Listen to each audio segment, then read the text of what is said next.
What up? What up? Thanks for tapping into the Sneaker History Podcast. My name's Nick Engvall, and I've spent the last 18 years working in the footwear business, helping companies like Complex, Finish Line, and StockX better connect with their customers. More importantly, helping sneakerheads turn their passion for sneakers into opportunities in the industry. I started Sneaker History nearly 13 years ago as a way for me and my friends in the sneaker world to have a place to talk about the business without the influence of corporate footwear giants telling us what to say or telling us what sneakerheads, I'm using air quotes there, should be featured in our content or invited to be on the show. It's with that spirit we're charging forward thanks to all of you who have recently donated to help cover the costs of keeping the podcast going. If you feel like chipping in, you can find all the info you need in the description or by joining our Discord community, which is linked below. I'm looking forward to taking the show to new levels in the coming months, with more guests from the community, talks with industry professionals, and deeper dives into the sneaker stories that shape this obsession we are all so passionate about. One last thing before we get into the episode. Do the right thing and tell someone you like their kicks today. You never know how far a compliment will take you, and we all know how good it feels to be on the receiving end of some appreciation.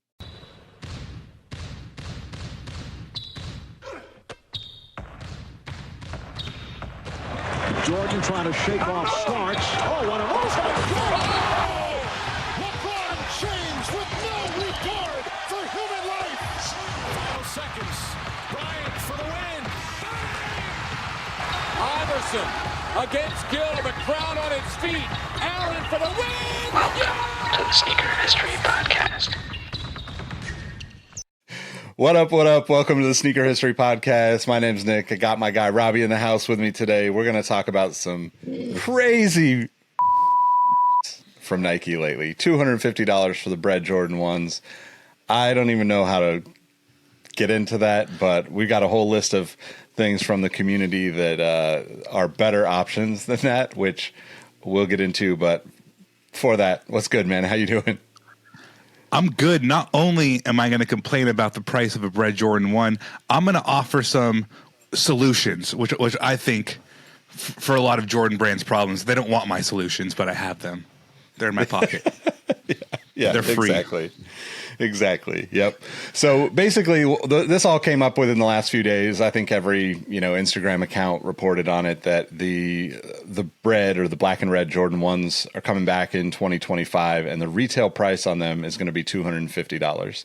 Now that could change by the time we actually get to those releasing. Who knows if that's accurate or not? But it seems like it's just a money grab. I mean, Jordan 1s aren't selling the way they used to. I saw somebody in the Discord posted a pair, forget which colorway it was, but it was basically like a pre-release pair available on like GOAT for like $115, which, like that kind of says all you need to know about the going rate for Jordan 1s.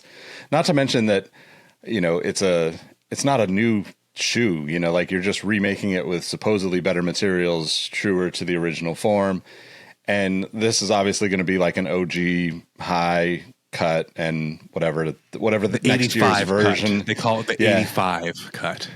85 cut, which who knows, next year might be, like some other cut, some other reimagined, some other remastered, some other OG, some other whatever that they do that never really lives up to the expectations of what I think the consumer really wants out of a true to original high quality Jordan 1 or any Jordan retro for that matter. But I digress. What do you think, Robbie? Man, as someone who owns still many pairs of Jordan 1s and has sold probably equal, I've probably gone down to half of my collection, probably like 15, 16 pairs back there. I wear 0 to 1 of them on a monthly basis. So 16 pairs, do I need to buy another pair? The answer is no. The amount of Jordans that are OG colorways that I've never owned, that I've wanted to, down to 2 shoes. I really thought about it. 3 if I want to stretch it. The Cardinal Jordan 7, didn't buy it like 2 years ago, so I wasn't going to pay $190, whatever it was, 2 years ago.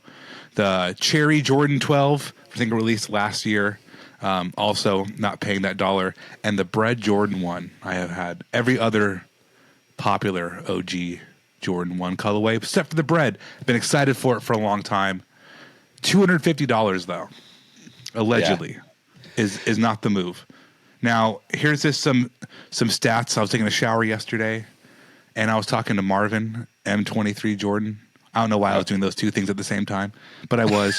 And I was just like, 94, 01, 08, 2013, no, 2011, 2013, 2016 for the last Bred retros. And within that, you had the first ever Jordan retro, which was a monumental change.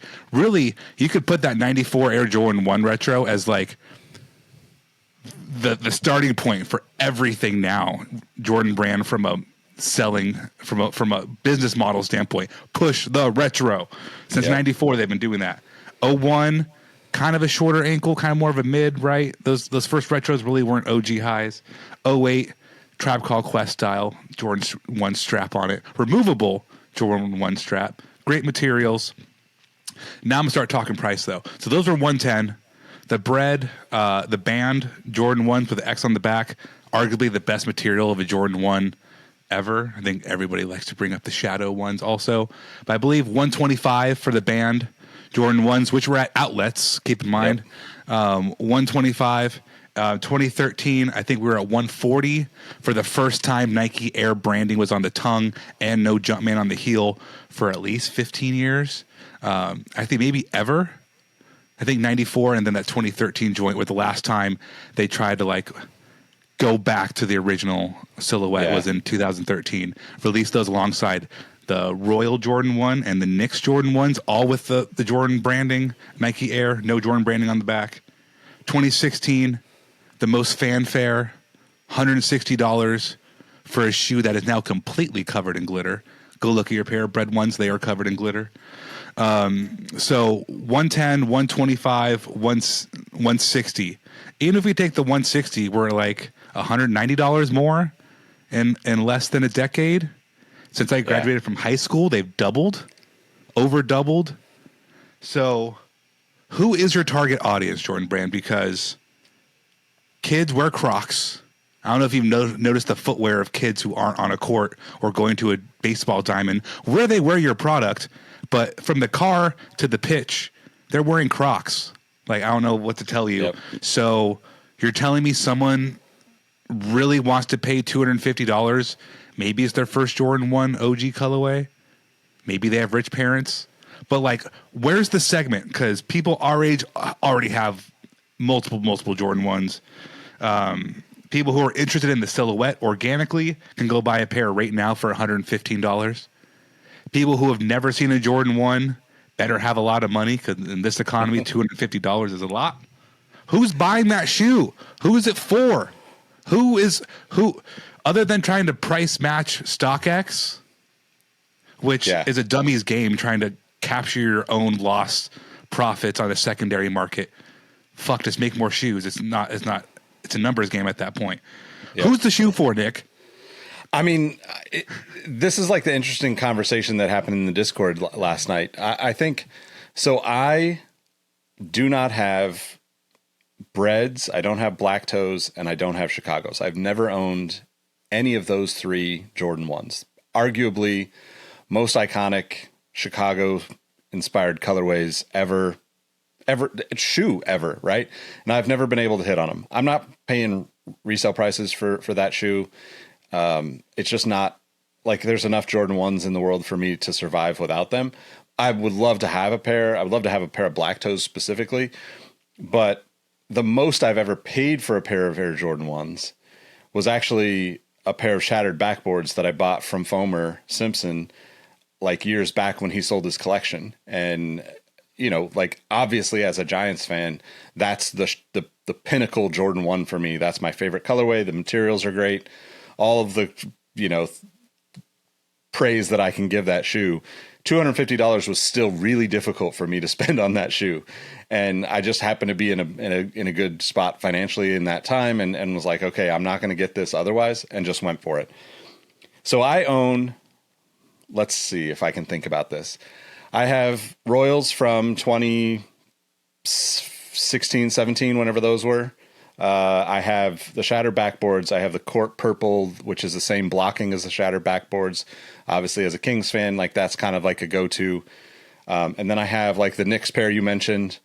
But like I really don't think I have too many others. I might have a couple others in storage that I'm forgetting right now. But that's like the core like 5 or 6 colors that I really love. on a shoe that I really love, on a shoe that's super important to me. But like as a collector, I would love to have those other original colorways, but it's not something I'm going to just put on the shelf. It's something I'm going to wear. I'm not going to spend $250 on a pair that inevitably will be disappointing in the materials that they use. Like I could go to a New Balance and buy a $200 to $300 pair of shoes and be wowed by the materials that they use. So $250 for a Jordan 1 is just absurd to me. My kind of thought process around this when I started having the conversation with everybody in the Discord, I think that I would spend $250 on like a very technical, modern, maybe basketball shoe, maybe running shoe, or like even one step further, like give me something like an acronym collaboration on top of like the most modern, you know, Zoom X, you know, next percent, whatever they can dream up. Right. And that would maybe get me to spend $250 on a new pair of shoes that is coming from Nike or Jordan brand. I think the hardest part about this for me was to understand like your question, who's the market for this, right? Like obviously resale is still a big deal. It's not as big as it once was, you know, like all of these shoes that we're selling for $600, $700, $800, you know, in 2017 through 2021 are now, you know, half that, a third of that, you know, like the market has kind of fallen apart and it's evolved into other things. Certain things are reselling still, but it's just a completely different audience and a different like interest group, really. Like there's not sneakerheads buying those shoes the way they used to be. And I think Travis said it best in the Discord. Basically kind of said like, if they would have tried to do this and made like the highest quality material back in like 2018 or something like that and charged $250 or $300 or something. And we were like, oh my God, this is amazing quality. Every Jordan should come this way. That might have been the moment that they could have gotten away with charging this much and still selling through the product over the course of time. Now, the weird part about that, I agree with that statement and I agree with like the thought process around that.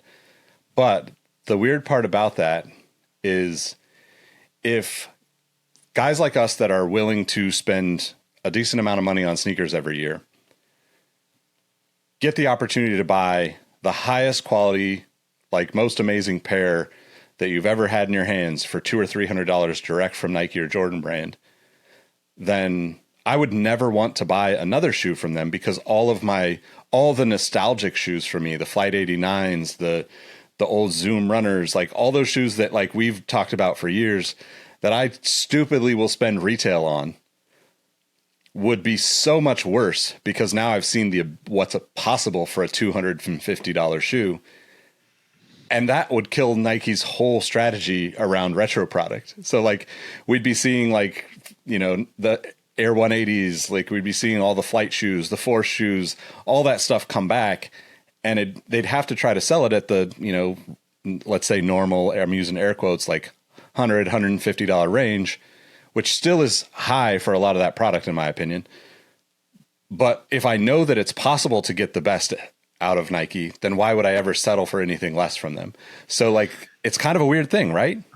If you want the best Jordan 1 possible, just have the shoe surgeon make it for you because those materials are not coming from Nike. So Nick, you took a little poll of what people will pay. What were some of those numbers? I mean, I would legitimately pay, throw $20 on the last retro. So I'd pay $180 right now for a Bred. That's one of the three shoes I've always wanted. I like it more than the Cardinal 7 and the Cherry 12. I would pay $180 retail day of. 180. Hilariously, okay. if I could get them on retail, if I can get them day of. Because, I mean, the Bred 1, the Concord 11, for as much as you described the change in sneaker habits and the sneaker market, I think those two shoes, for example, are never going to deteriorate in terms of, like, they're not going to sell out. The Bred 1 will bring the boys to the yard, so to speak, every time. But it's the price. I definitely agree. I think, like, that shoe is you know, it's like maybe black cement 3s, white cement 3s. You know, there's probably less than 10 that really will get everybody out of the woodworks to grab a shoe saying like white that. cement threes. That was in the top 5 of OG retros I've never owned and I've always wanted. I've worn them one time and they're in the back of my closet. So it's like, if I do acquire these mystical shoes I've always wanted, they're just going to sit in the fucking back while I wear a pair of New Balances or Ons or Dunks. Like, I still wear Dunks all the time. I wear Dunks days on end. I wear Dunks still. So, but what were those numbers for what people in our Discord would pay? So some people gave like an actual dollar amount. Like Hassan said 140 max. He said 190 is silly. I think I can't remember if that was for the Jordans, but basically like Trevor said Jordan 1 Bred, I'll pay. I don't have that shoe. Male Fantasy said if that's true, that's ridiculous. Hassan said keeping it 200 or below. I think I'm kind of in that range. Like, I think I paid 190 for whatever, like the most, maybe, what did I get? Wizard 3s were probably 190 retail. But then you got to figure that that's another, $30 on top of that for tax and shipping and all that stuff. So, one of the ones that was interesting too, AJ, who, if you don't know, if you're not in Discord, AJ is like a big Foamposite guy, and $200, he was like 99% of the shoes that are out there I'm not paying $200 for, but like also mentioned having like just so many other legacy shoes that you would go after if you were willing to spend $200 on a pair. You could go get such a better shoe in a lot of people's minds, which I thought was interesting. Hate to say this, I sound like Mike. No offense, Mike, I love you, but I could buy 2 pairs of shoes for that one price. Mike loves to buy 2 pairs. If you got a set budget to buy 2 pairs. I've always made fun of him for that. Buy the one you want. But like the one I want is that one, but it's really hard to justify that when I can get maybe not even on sale 2 shoes, like 125 times 2. That's not insane. Well, you can't even buy a Pegasus anymore for $125. That's another. But I mean, that's a great shoe, right? Like you could buy, let's say you get I'm wearing Jordan 1s probably the same as you, maybe once a month, maybe twice a month, but 140 for the new Pegasus. I'd rather, if I was diehard, I'm only buying from Nike and Jordan brand, I'd rather buy $140 brand new Pegasus and another pair of, like discounted Nikes or Jordans to have 2 pair, right? Any one of the millions and millions of mid Jordan 1s, not mid quality, mid cut Jordan 1s. Like you can spend $120 and find a pair of knockoff Breds from Jordan brand for like $120. Yeah. Well, and that's not even talking about all the colorways of Dunks that are out there for $90 to $100. Shadow on One lows that no one bought. Like there's so many. Yeah. You could buy 2 good quality. Here's the wild thing. Nike's quality is not good. The Pegasus is fine. It's all synthetics and mesh. Like you really can't fuck that up. But from like a historical components of a shoe standpoint, and it's not just Nike, that shit's pleather. Like you can buy the most pleathery. And like, I want to bring this. I'm happy you brought up buying the best ever quality Jordan in 2018 and charging X amount of money. Yeah.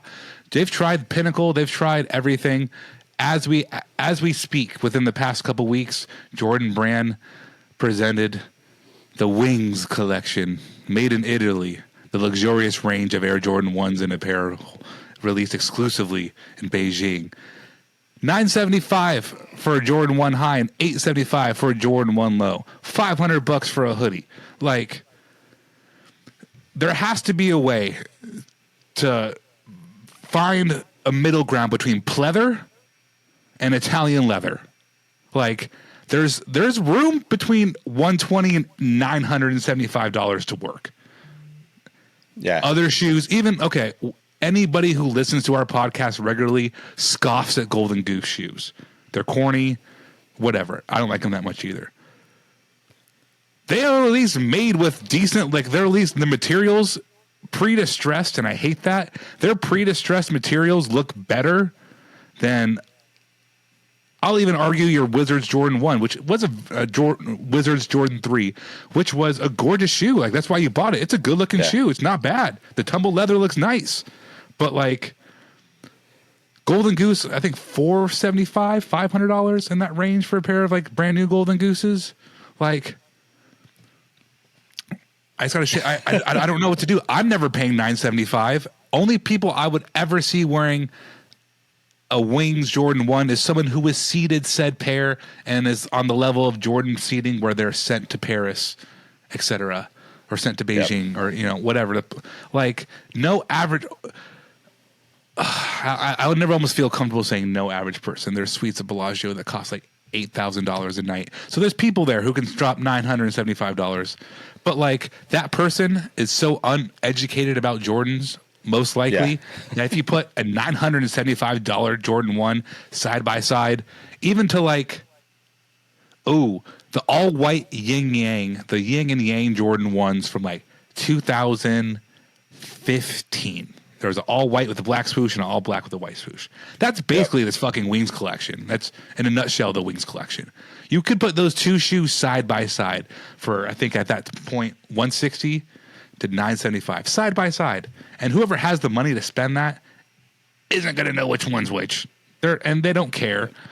If their kid says, "Oh, Dad, the one on the left, the yin yang one's cooler," they're going to buy the $150 shoe. Like, their products just don't exist. I don't get why it exists.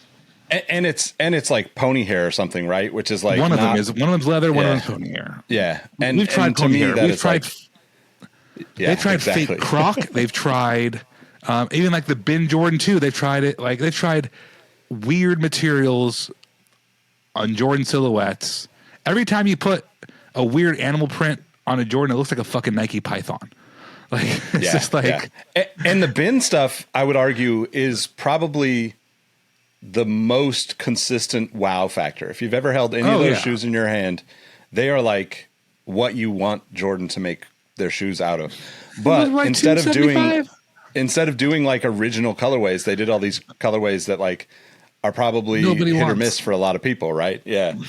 Well, they're all iconic, but like no one's gonna wear the Bin 13 colorway. What are you wearing? A fucking Phoenix Suns jersey? Like what are you gonna wear white, red, and orange with? I mean, a Phoenix Mercury jersey. You're not even fucking Suns. But it's like, I'm trying not to curse. I'm literally just getting like angry about it because like you're right. Those Pinnacle shoes. I mean, those Bin shoes were the pinnacle, and like $275, like with wooden shoe trees with dust bags, like.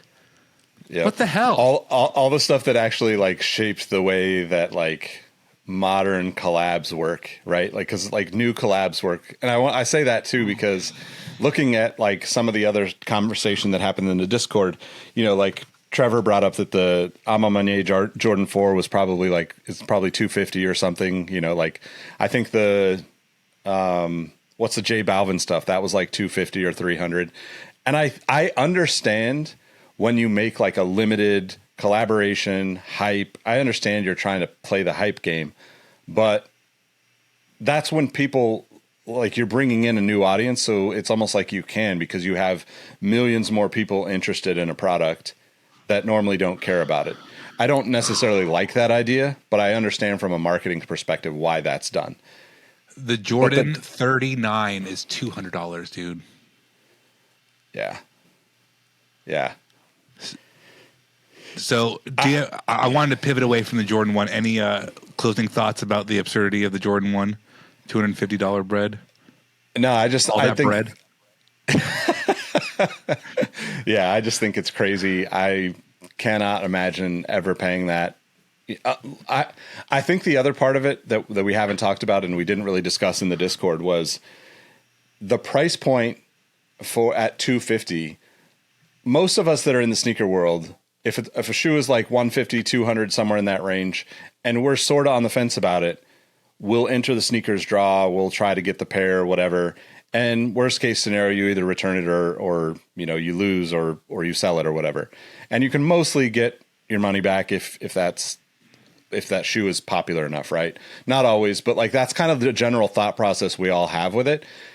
I think you've actually priced people out of playing that game at $250. So like if you really want the shoe at $250, you might buy it. But like if you're like 50-50 on a shoe, you're not entering a draw to have them take $300 after taxes and shipping and then getting the shoe and being like, I'll just return it, right? I feel like they've like stepped past the point of just getting the casual sneaker enthusiast to like say, fuck it, maybe I'll buy this, which I don't think is a good thing in the long run. I am definitely off that boat of this. Oh, I'll try. Now there's like, that's too much money to be, I'll maybe throw around $300 today. Like, that's fun. So I wanted to bring up the Jordan 39 on the tail end of this episode because they just need to stop doing the 39 calls back to the Jordan 9. The 38 calls back to the Jordan 8. Whoever is young enough to be buying this shoe has zero connection to a shoe with very little connection to Michael Jordan. Like the Jordan 9, he wore a Barons colorway and cleats when he fucking played fucking baseball, or he came back against. No, he wore the Jordan 10 when he came back in the playoffs and lost to the Orlando Magic. He wore a UNC jersey on one ad for the Jordan 9. Like, there's no connection. Jordan 9 literally only was a placeholder. They knew he was coming back. They knew he was asked to leave. Like, he was going to come back to the league. They had to keep making shoes to keep making shoes. You don't have to do that anymore in 2024. You don't have to keep making numbered Jordans just to do it. The shoe is ugly, first and foremost. I haven't been seated a pair of Jordans since the 37. So I'll happily say the 37 was ugly too. The 36 was good. But like this 39, you can't tell me that's a good looking shoe. You also can't tell me people are interested in spending $200 when all of their favorite athletes don't wear it. I love Zion. He's a Jordan athlete. Is he wearing it? No. I love Jason Tatum. He's a Jordan athlete. Is he wearing it? No. WNBA player. I was like, there's a lot of WNBA players. Kiki Rice at UCLA. She's not in the WNBA yet, but UCLA is a Jordan athlete. That'll get people excited, like little girls to wear it, which is a good thing. I don't mean that in a bad way. But like, why do you keep feeling as though you need to keep a line alive for a dude who cares more about racing than basketball now, which isn't a bad thing, but like Jordan likes fucking golf and racing. What does basketball have to do with Michael Jordan nowadays? Very little. So here's my thing. I wanted to bring up the Jason Tatum and the Zion and the Luka thing. Here's what you should do. Jason Tatum just won an NBA championship. I almost made a WNBA comment because I hate the Celtics, but so he just won. Elevate either him, Luka, or Zion on a alternating basis. Make one of those three shoes the pinnacle shoe of your brand. You have two great players. Zion never plays. You have two great players. Two of arguably the 10 best in the world. Their shoes are consistently on sale for $85 to $90. If you're not in the Boston market, you're not in the Dallas market, or if you're not on the on sales rack, these shoes aren't being purchased. Yeah.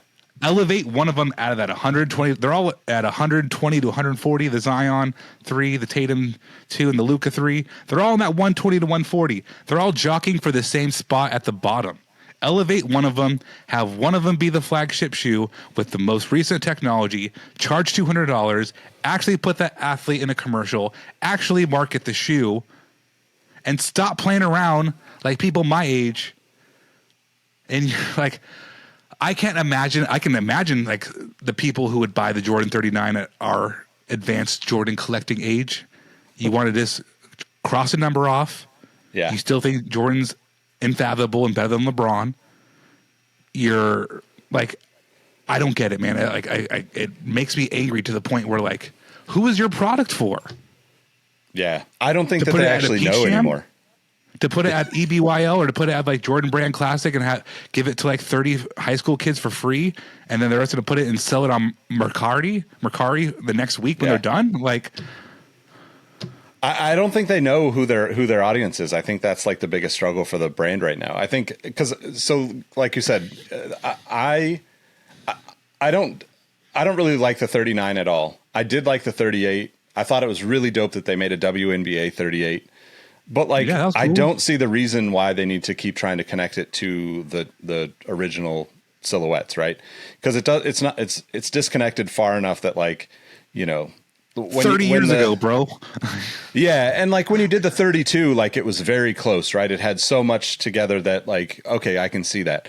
But like the reality is like if you're trying to connect to the, let's say the Jordan 8, right? You should have put straps on the shoe. Like you should have went back to like that iconic element of that shoe to celebrate it instead of just like other pieces. And I don't understand why, you know, like I've been an advocate for them to stop making the signature Jordan model for years. I think like realistically they should have stopped at 23 or they should have stopped at 30 because those were like good points to stop. And maybe they stop at 40 and like we can all stop having this conversation. But the craziest part about it to me, about the 39, is that it actually, when I saw it, I actually thought it was a James Harden shoe. So like that's the biggest problem with the design work on the shoe. And I don't, you know, like I don't fault the designers, but I do think that people get forced into creating product for the companies that doesn't really need to be created. And when that happens, and when you've got, you're looking around the sneaker universe and you're seeing all this other stuff, inevitably all of that stuff like creeps into your thoughts and into your creativity when you do your work. So I don't think it was intentional for it to look like another player's shoe, obviously. But I think there's a lot of people that would look at that shoe and think that doesn't look like a Jordan at all, which, you know, like that's fine if it doesn't look like a previous model Jordan. But when you look at it and think of other brands, especially because there's so many brands that are making that like low cut, Kobe inspired, you know, shoe, you could look at every like signature shoe that's out there right now. That's like, you know, from Kyrie all the way down to, you know, what's your guy on the Lakers that's got the white guy that's got his own shoe now? Austin Reeves, baby. Austin Reeves. And that shoe looks dope, but I don't expect those shoes to be crazy. I don't expect them to be high priced. I don't expect them to have like tons of colorways, but we know that the 39 is going to have a dozen colorways, none of which really connect to your point. Useless colorways. The pinnacle athletes that they have on the squad right now. And they'll tell the stories and they'll put it in a way that makes sense. And like, you know, props to them for connecting those dots. But the reality is, like you said, I'm not buying a Luka shoe unless it's on heavy discount. And if a Luka shoe in like a colorway that I like comes out, I'm still not buying it unless it's on a heavy discount because I just am not yeah. No, it does look like a Harden 2, the Harden Volume 2. But even more than that, go put a Jordan 39 and the Zion 3 side by side. It's the same shoe. You can buy the Zion 3 for as low as $77 from Nike.com right now in full size run. You can also buy the Zion 3 for as much as $140 in a full size run. Why would I pay $200? Yeah. For a Jordan 39 that looks just like the Zion 3? All right, so let me pose the question to you, and this will be how we wrap with the audience too. Is there an athlete that is not a Jordan brand athlete that would make sense to be the pinnacle Jordan guy right now? That would make it to where like, oh, okay, the 39 or the 40 or whatever is next could be interesting with that person. Because yeah. I think that like even with Jason Tatum winning a championship, he is not a guy that's going to sell shoes globally. People hate the Celtics. I'm not the only person who hates the Celtics. Like they are not a beloved. Once you leave the Atlantic Northeast, who likes the Celtics? Who likes Duke? I mean, it's not his fault he went to two of like the most unlikable places for a very likable man. He's a fine gentleman and a great basketball player. But like the fans aren't coming out the woodwork to support Jason Tatum in I think he's working close to year 10. It's like we feel how we feel about him. He's great. He's nice. We like Kevin Durant more. It's just like it's nothing he can do about it. Like, and also to answer that question, audience, give us your answer of what athlete could be the pinnacle Jordan flag bearer. My answer is he's fucking 60 years old, smoking a cigar and playing golf right now. We need a time machine because that's who the shoe was for. Hey, you don't have to eat alive. That's a perfect way to wrap. Speaking of 60-ish year olds smoking and carrying the torch. Snoop Dogg is taking the Olympic torch, which I never thought would happen, and I'm here for it. He's just doing side quests now and cashing checks and like, yep. Build that Love it for generational him. wealth, baby. Yep. Yeah, I'm not mad at you. Exactly. All right, y'all. We appreciate you rocking with us. Let us know what you think about this Jordan pricing, about the Jordan 39. You can find links to all of us and the Discord in the description. We'll catch you on the next episode. Peace, y'all. Peace. Sorry I cursed so much. Hey, Nick here again. Before you take off, I want to thank you for listening to the Sneaker History Podcast. Be sure to hop into our Discord to answer this episode's The Last Shot question and get to know our community of sneaker enthusiasts. If you'd like more insights on the trending topics in the sneaker world, I've also recently started a newsletter to share my knowledge from nearly 2 decades of experience working in the footwear industry. You can find the link to that below or go to sneakerhistory.com/newsletter. And last but not least, tell someone you like their kicks today. You never know how far a simple compliment can take you, and we all know how good it feels to be on the receiving end of some appreciation. Thank you for all the support, and we will catch you on the next episode. Peace.